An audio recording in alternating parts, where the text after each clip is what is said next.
Throughout the theoretical multiverse, there are multiple versions of you. Many in which you click on and watch this video like you're doing right now, and many in which you just ignored it, or I just don't even exist. And then there are many in which you're an expert magician who performs for billions of people across the world, and of course there are many in which you just don't even know what a deck of cards is. But now what if I told you, using the help of one of your magical multiversal counterparts, you're able to take a card from your deck, throw it into another dimension, and they're able to put it right back in the deck in a changed state. Now that would be magical.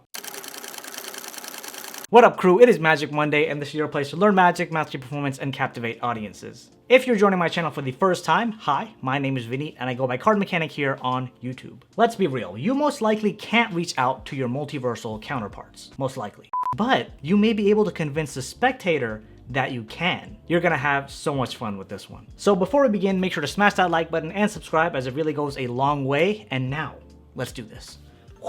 Okay, so you may or may not believe me, but this is the super rare deck of the multiverse, and I'll prove it to you. We'll start off by having a spectator shuffle up the deck. If you were here, you could be able to do this. We'll give it 2 riffle shuffles, and we'll end it with a cut. Nothing too insane. Now, here's how it's gonna work. I'll have a spectator go ahead and select the card. Let's just say this card right here. Go ahead and memorize it. Once you got it memorized, I'm gonna start shuffling through the deck and ask you where to stop, or I don't even have to ask you. You can just put the card wherever you want. Let's just say right over here. Boom, there we go. Leave the card right over there. And we'll shuffle it back into the rest of the deck. Here's what's the crazy part with real magicians. If you're a real magician, you don't even have to know where the card is. You could simply reach into the deck, touch wherever you want. Let's just say this card right here. And if we pull this card out, we can see that is indeed your selected card, right? That's not it. Yeah, I know, because I'm not a real magician. But here's what's crazy. Is that your card? No, that's not your card either. You know, don't even worry about it. Because again, I'm not a real magician. But here's what's gonna happen. I actually have a real magician counterpart in another multiverse. So if I take this card out, right, I just took your card out, I can throw it into another multiverse, and I could have another version of myself put the card right back into the deck. Wouldn't that be impressive? Yeah, I know, probably not, because anyone could just say that, the card would go right back in. But here's where it gets cool. If I take the card out, throw it into another dimension, I have my magical counterpart turn the card over. And he's gonna turn the card over and put it right back into the deck when he throws it back into this dimension. So check this out. If we take a look in the deck now, all the cards are facing the same direction except one card. And that one card is your selected card, the Queen of Spades. So welcome to the tutorial. To give you a little bit of background on this effect, this card trick is known as Truth and Consequences, and it took me like 4 tries to get that right, so I'd appreciate a like. That would be nice. But I read this trick in the Royal Road to Card Magic, and I saw Paul Wilson's performance of this effect, and I kind of wanted to adapt it into maybe today's culture a bit more. So that's why I came up with almost a multiversal type theme for it. So all that being said, let's go ahead and break it down. One thing to note is that this card trick is not super reliant on your technique or your skills with playing cards, but more reliant on your performance. So if your performance is good, you'll have good reactions. If your performance is great, you'll have great reactions. So that being said, I like to start this trick off by handing the deck over to the spectator and allowing them to shuffle it up as much as they'd like, maybe 1 or 2 riffle shuffles, some overhand shuffles, whatever it is.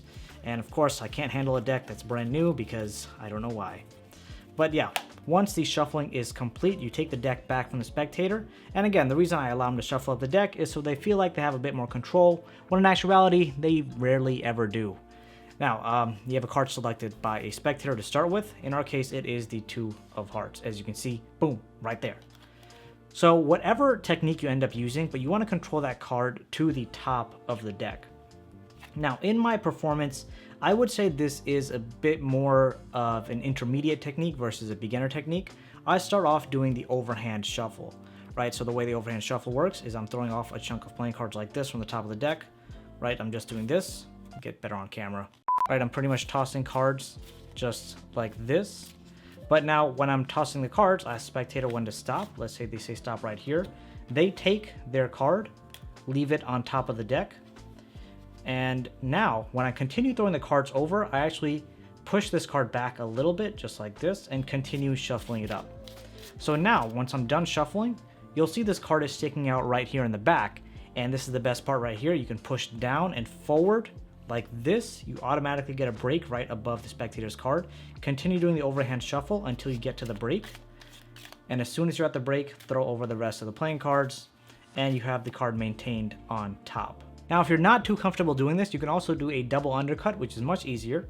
You take about half the deck from the bottom, bring it to the top, but maintain a break above the original top half of the deck where the spectator's card is. Then you break off another chunk, bring that to the top, then take the card from the break, bring that to the top as well, keeping the spectator's card controlled on top. So whatever method you prefer, just have the card on top of the deck. And then from here, you go into telling your story about how real magicians, or whatever story you like, but I like to use how real magicians can go ahead, pick out any card they want from the deck, and that card automatically is your selected card. Let's see if I'm a real magician. And as you're turning this card over, you want to grab a pinky break underneath the top card, underneath the spectator selected card. So there are a couple ways to do this. You can either do a pinky break, grab a pinky break or underneath, do a pinky count. What am I saying? Do a pinky count to grab that pinky break. As you're showing this, you can kind of push off a single card and pull back to get a break. But whatever method you prefer doing, just get a break underneath the top card. And you show them this card as you're pulling it out, and you say, boom, there is your card. If they say no, you're gonna say, of course not, because I'm not a real magician. So now you pick up both of these cards, right? The spectator selected card, and the arbitrary card you just had. You say, okay, you know what? I don't think, what am I saying? You say, I actually believe the card is on the bottom, okay? And of course, that's not the card either. So, you're gonna take this card, this double here, make sure not to flash the other side of it, put it back right here on top of the deck, of course, while the deck is face up, and then give the deck a cut. And doing all this, you've pretty much set up the deck to do your final reveal. Now, here's where it gets a lot more fun. You want to tell the story of being able to throw a card into another multiverse, another dimension, and when you bring it back, it goes right back into the deck. So an idea I just came up with now while actually going through this, instead of immediately cutting the deck here, right? So let's say we're back here, we have the card like this. Instead of immediately cutting the deck, one thing you can do is turn the deck back around and now tell the story of, you can take the card, and as you're telling the story, you can spread through the deck, especially now because the card is not yet in the center. Of course, don't go all the way to the bottom or you'll reveal that card has been turned up. You can go through the deck and say, check this out, I can take any card from this deck, throw it into another dimension, pull it back and put it in the deck, and the card has returned. Now, of course, they're gonna say, well, that's pretty stupid. But now you take it a step further, and as you're taking it a step further to give the deck a cut, you say, okay, anyone could do that, but here's something that only my universal counterpart or multiversal counterpart can do. I'll take the card from the deck, throw it into another universe.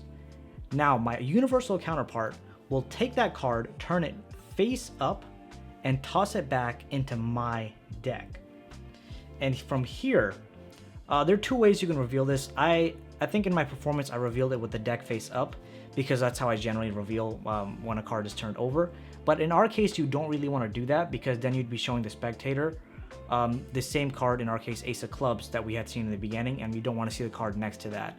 So you want to keep the deck face down, and you show the spectator all the cards are facing down except one card, and that's your card, the Two of Hearts. My magical multiversal counterpart has done his job. I know this trick is pretty simple and straightforward and doesn't really rely too much on technique, but I think if you can tell an entertaining story to your spectator, you'll get a lot better reactions and you'll have so much more fun along the way. Especially now because people are going crazy about multiversal theories, so it just works so well with the times. I hope you enjoyed this effect, and as always, it's a pleasure having you here. If you want to check out more card tricks where you can really entertain your audience by telling a fun story, click on that video right over there and you will not regret it. Well, probably not regret it. Have a great week ahead, and I hope to see you in that video.